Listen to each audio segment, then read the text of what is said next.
ఎవరుంటారు? యేసయ్య ఉంటాడు. ఆమేన్. మనతో దేవుడు ఉంటాడు.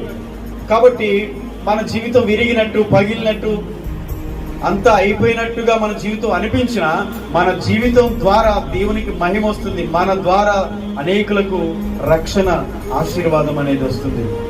అందుకనే అత్తరు బుడ్డి పగిలినప్పటికే, మామూలుగా ఉన్నదానికంటే పగిలినప్పటికీ ఎక్కువగా వాసన వస్తుంది. నీవు నిజంగా దేవుల్లో కొనసాగుతున్నావు, నీకు వచ్చే కష్టాలు, శ్రమలు అన్నిటిలో నువ్వు ఇంకా అనేకులకు జీవోపాసనగా మారుతావు. ఆ పరిస్థితిలో నువ్వు దేవుని కొరకు నిలబెడతావు. దేవుడు నిన్ను అలాగ నిలబెడతాడు. ఆమేన్. పారిపోవద్దు. పారిపోతే ఇంకెక్కడ సువాసన ఉంటుంది. మనం ఎందుకు ఇతరులకు ఆశీర్వాదకరంగా ఉండలేము. అందుకని దేవుని పిల్లలు అనేకులకు ఆశీర్వాదకరంగా ఉండడానికి దేవుడు ఏర్పరచుకున్నాడు.